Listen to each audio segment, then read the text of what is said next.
What's going on, everyone? Great Talon here, and today the prey is going to be something a little different. Robbie Swifthand for the PC, PS4, and Nintendo Switch.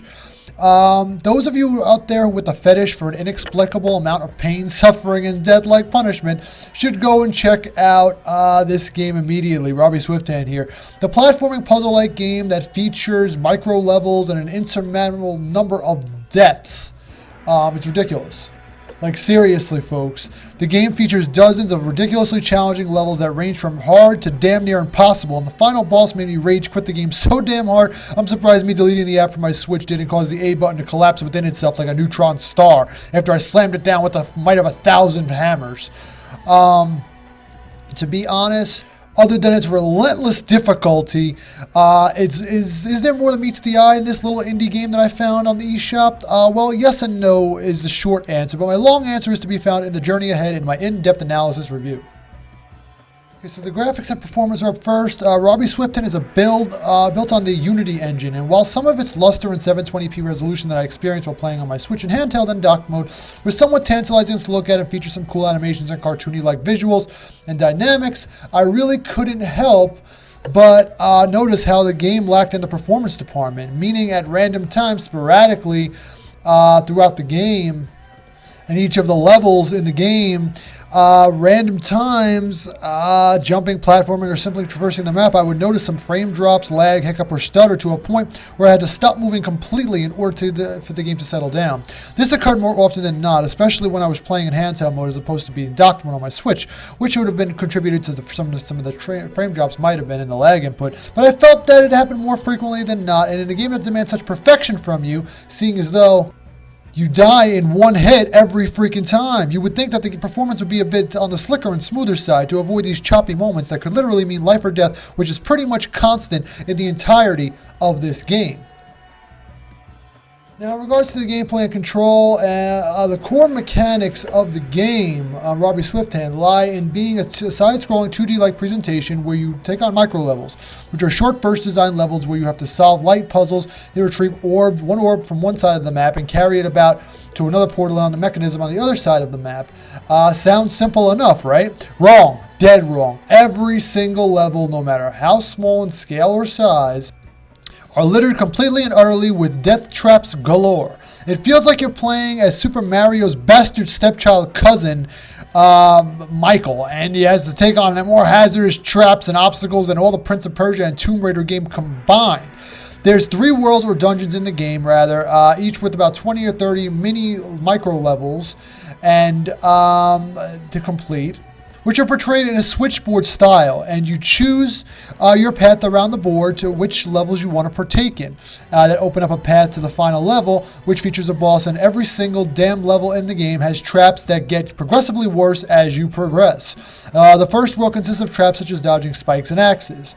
Then, once you hit the second world, they add in lightning dodge into the mix, along with the aforementioned spikes and axes in the third. And in the third world, you unlock the hovering-like ability. Second world, you unlock the double jump. Third world, you unlock the hovering-like ability, hovercraft, and then they say, no, fuck you. Now, fuck you. Fuck with this fire and lava and exploding fireballs and guillotines for 3.5 fucking hours, and when evaporating platforms that don't respawn.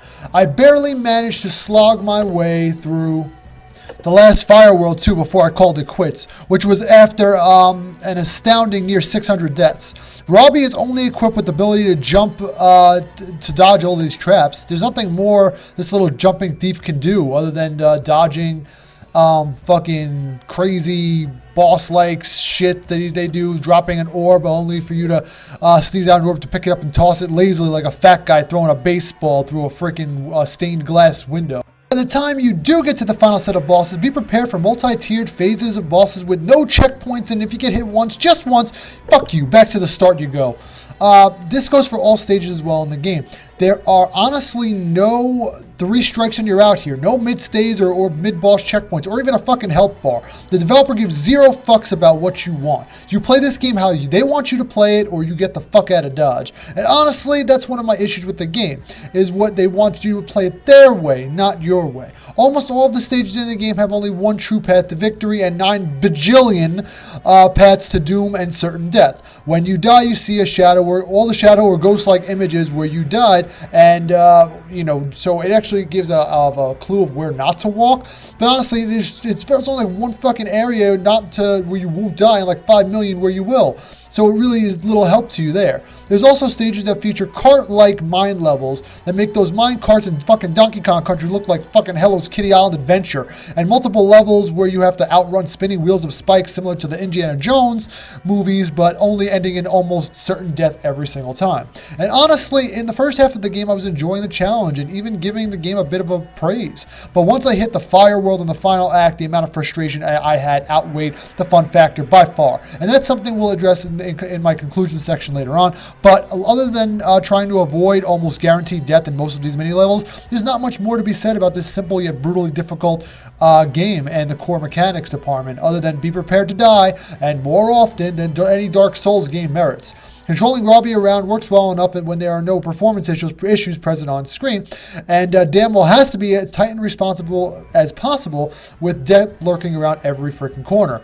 Although during some rather intense sequences, I found that platforming after certain jumps was more vindictive than it needed to be, meaning that some jumps took a few more tries than I would have liked to grapple onto the ledges, and I wasn't sure if it was due to my positioning or just the game's poor mechanics or design flaw or whatever, but luckily it only happened a few times, infrequently during my playthrough.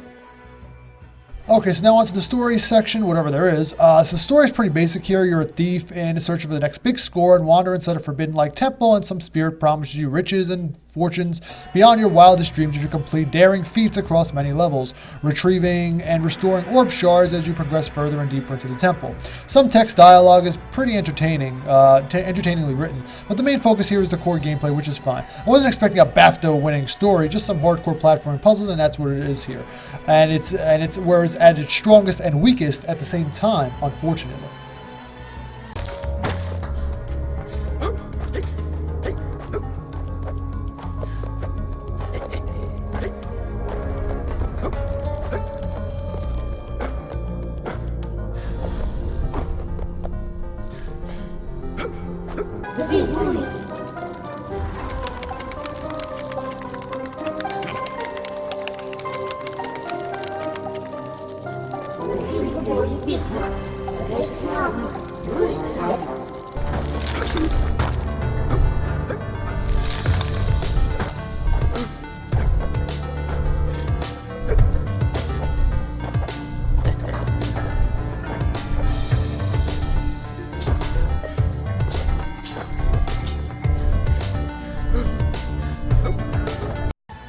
Okay, so the sound and music here, honestly the sound effects especially, the sounds of agonizing death are as brutal as to hear as they are to witness, but the music I felt was a bit on the somber and mellow side. I think that was the intent though. I'm not sure if it was the intention, but I think, now more I think about it, I think it was the intent.